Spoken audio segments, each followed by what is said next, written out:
Our second scripture reading are really two stories put together from the Gospel of Luke, and as I'll explain in a few minutes, I think there's a reason these two different stories were put back to back.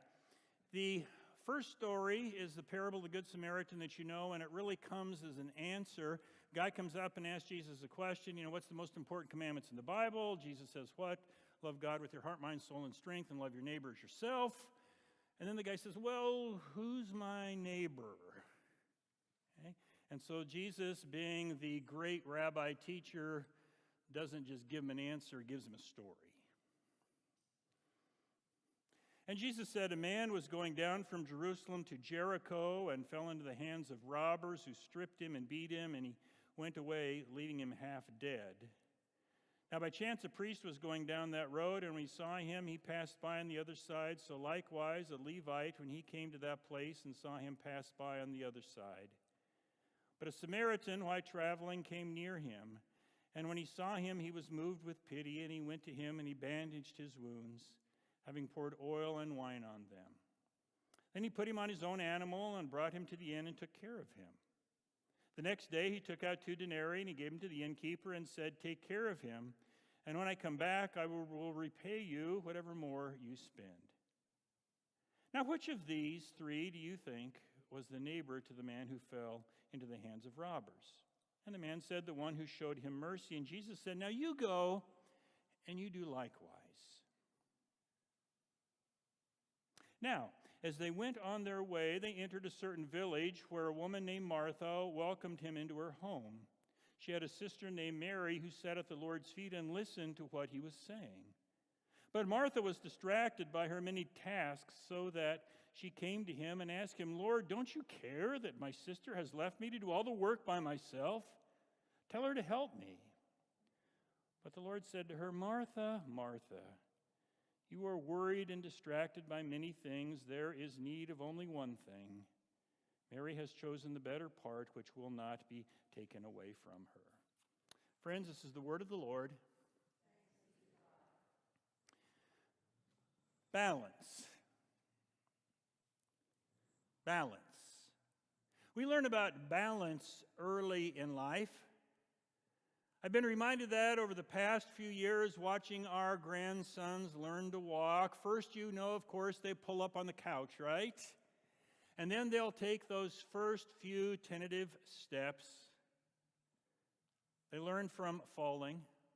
And then they try again. And before long, it seems that unsteady walk becomes what I call the 2-year-old dash for freedom with their parents running after them.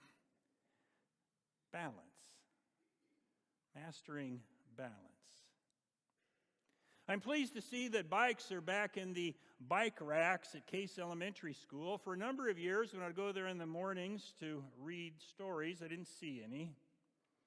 I was growing concerned that empty bike racks were telling me that kids riding bikes was a thing of the past, another sort of casualty to our digital age. I was sad about that. I remember bikes introducing me to speed and a type of freedom. But there are bikes now in those bike racks at Case. It takes balance to ride a bike, especially no hands, huh? And as a kid, you learn about balance on that playground seesaw. You learn that kids of different sizes really don't work very well on a seesaw. And you learn you have to be able to trust the kid who's on the seesaw with you, because if you're up in the air and they're down, if they jump off, down comes in a hurry. But if you get the balance right, 2 kids of equal size on a seesaw, it's like this magic. It's the magic of physics. Equal forces on each side of a lever with a fulcrum in the middle. Up and down, balance. And if you get it just right, those two kids can stop in midair, suspended, still. Balance. It's about other things in life too, isn't it? After all the fads come and go, I believe a balanced diet is the best. But I like mine to lean a little in the direction of a hamburger or a chocolate chip cookie once in a while. And balance seems to be part of the Hink finances every month when I balance the checkbook. But with the federal government, well, not so much. And I know there's balance in art, balance in painting and in sculpture and in ballet or in decorating a room. Not necessarily equal on both sides, but there just is this flow that feels balanced. The short sermon series between Easter and Pentecost next Sunday has been on discovering the grace of waiting. In a high-speed, microwave, express lane, full calendar, when it absolutely, positively has to get there overnight, that type of culture, waiting seems irritating and inefficient and old-fashioned. And personally, we can feel like if we don't keep up, then we or our kids must certainly be missing something important. But as I've shared, somewhere deep down in my bones, I feel that a high-speed life, every day, all the time, is not necessarily a better life. Busy does not necessarily mean fuller. Rather, it often means tired and less. And I get concerned that as I rush through my day, I miss the important things and people that are right in front of me. And many of you have shared the same experiences and the same concerns with me. I've also shared that busy is more than just busy doing things. We can also be busy with anxiety, busy with worry or anger or guilt or loneliness or grief or a desire. The idea is that we are so busy with something, whatever it is, that we miss the life that's going on right in front of us. Lives can be so trapped in these emotions that people miss so much of the beauty and the goodness of life. Over the past few weeks, I've noticed waiting more, and I've also noticed my occasional impatience. I think this sermon series has created an awareness, and some of you have also told me the same thing, as sort of more awareness of this. And I've come to see that waiting, you know what? It's just part of life.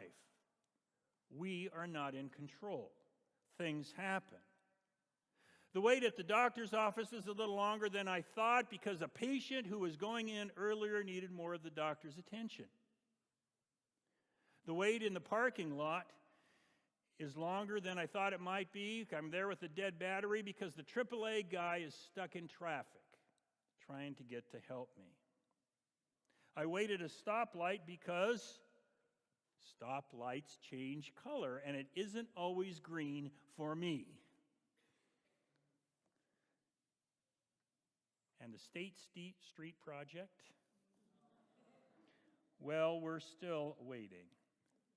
Life is chaotic. It's not this smooth-running machine. Things happened. And I believe that to believe that everything should go smoothly for me all the time, you see, is to believe that the world revolves around me. If I believe that everything should go smoothly for me, that I should hit every green light coming down the Shenango Freeway when I'm coming down here to church, is to believe that the world revolves around me, and it's just not true. And to believe so is to fall into pride and arrogance and to set myself up for a lot of frustration and anger. Rather, I think human life is about working and resting. It's about action and patience. It's about doing and waiting. More and more as I get older, and I hope a little wiser, I believe there's a balance in life. like riding a bike or learning to walk or going up and down on a seesaw, or that simple stone sculpture that's on the front of your bulletin this morning. Balance. And to get our heads and to get our hearts and to get our souls around that idea is to embrace this balance of life and discover a type of peace. Doing and waiting. It's the rhythm of life. Doing and waiting, action and presence, it's also the rhythm of spiritual life. The book of Ecclesiastes is a reflection on what makes a good life. It's as if the writer of Ecclesiastes did a lot of reading and research. Maybe they went on sabbatical, I don't know. And they took a lot of surveys, and they interviewed a lot of people, and they talked to a lot of experts, and they spent a lot of days in prayer. And then the writer of Ecclesiastes sat on his back porch, and he read some theology, and he thought. And then he wrote down his answer to the question, what is a good life? People wanted to know then, people want to know now. That's Ecclesiastes. It's this sort of theological life wisdom. And in these 4 verses that Lisa read for us from chapter 9, we get a sort of summary of the book. Enjoy life. Enjoy life. Enjoy simple things like bread and wine. Laugh. Go fishing. Make good moral choices. Enjoy each day with those you love. Enjoy your work. Enjoy your hobbies. Enjoy it all with thanksgiving, because you never know when it might come to an end. Enjoy it today.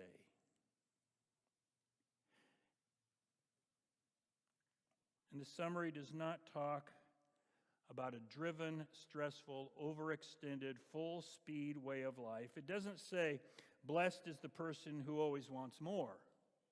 It doesn't say, blessed is the person with the most toys. It doesn't say, blessed is the person with the most likes on his or her Facebook page. Rather, there's a blessedness just in settling down. Just in settling down into a simpler life. Doing and waiting, action and patience, a balanced life, a balanced soul, and then giving God thanks. And in the gospel reading from Luke, there is this curious thing that's going on. We know both of those stories that I read. In the first story, we hear the parable of the Good Samaritan. And the parable is the answer to the question of what does it mean to love my neighbor? The parable simply says love is helping the person in need. Love is helping the person in need that you run into each day, who or she is. Loving your neighbor is loving the person, caring for, helping the person that day who needs some help. And to make the point, Jesus says what? Good answer? He says, go and do likewise. Go and do likewise. Loving neighbors is not just about knowing the answer, but it's about doing. The followers of Jesus do. The good human life is found in doing love. Doing love. I think we know that. And then there is this second story that comes right after the parable. Jesus visits these 2 sisters, Mary and Martha, who are his friends, and after welcoming Jesus and his disciples, Martha gets busy with this hosting work. You probably know how that is. You got some people maybe show up, you weren't expecting them, you extend hospitality, you welcome them, you get them settled in, and then you get to work, right? You get to work. And so that's what Martha is doing. I don't know, maybe it's lunch for 20. And Martha's a whirlwind in the kitchen. The cupboards are open. The kitchen is a mess. There's a tower of dirty dishes in the sink. I know about that from our house, Gene. A tower of dirty dishes in the sink. Food is in and out of the oven, and the table's yet to be set. And where in the world is Mary? She's out sitting at Jesus' feet.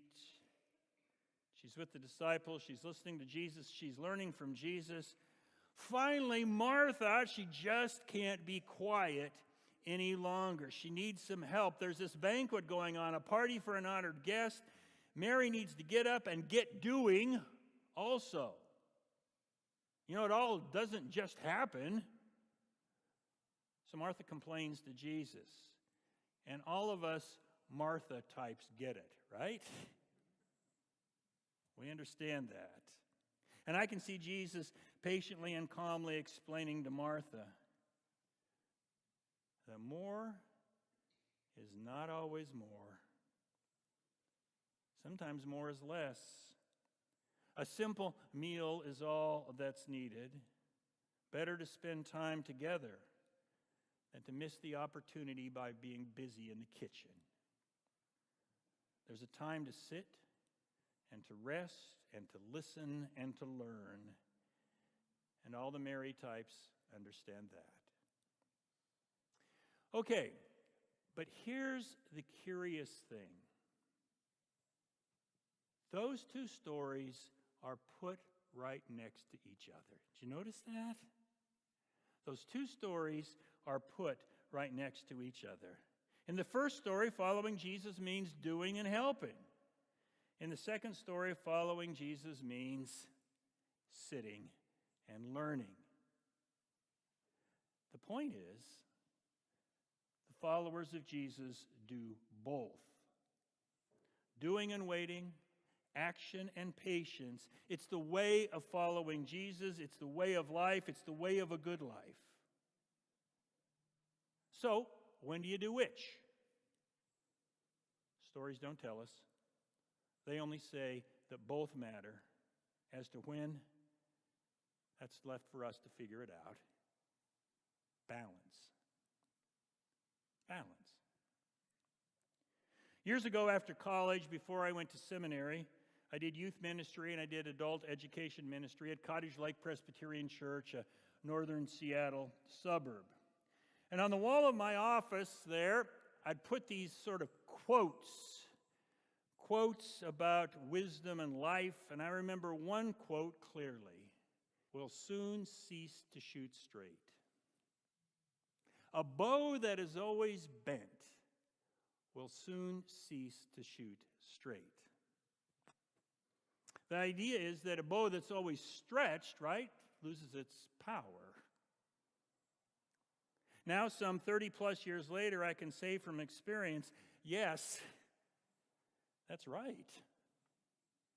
It's right. But you know what? I haven't always heeded that wisdom. I've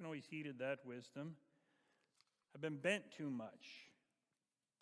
Too many times over the years, and probably missed more life than I would like to admit. Balance. I'm working on that. Balance. A friend recently told me a story. It happened a few years ago, he said. The event was a World War II veterans program at the Farrell VFW. My friend was driving from Sharon to Farrell to the event, and looking at his watch, he saw the timing was going to be tight. Just enough time to get there before the program started. And as things happened, he got behind this line of cars on standby. And looking ahead, he saw that the bottleneck was caused by this slow-moving car, and he was riding his brakes. Great. Looking at his watch, he told me that he saw that time was moving as quickly as the cars were moving slowly. It was this slow-moving procession. He might not make it in time. Well, the other cars in the procession started to get impatient, and they started honking, and then finally they would turn off to a side street. And as that happened, my friend moved up in the procession.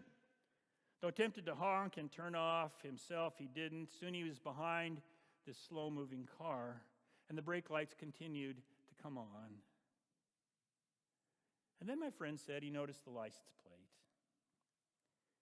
It was a World War II vet, a Purple Heart recipient, and this was the whole reason for the program at the Farrell VFW. My friend told me that everything changed in an instant. The impatience and frustration vanished. He just stayed behind the vet and followed him all the way to the VFW. a type of two-car parade. And once there, he helped the old vet out of his car and made a friend. Who knew? Doing and waiting, action and patience. It's the balance in the rhythm of life. And you see, when we embrace that, our lives become open to the quiet graces of God that are all around us all the time. Amen.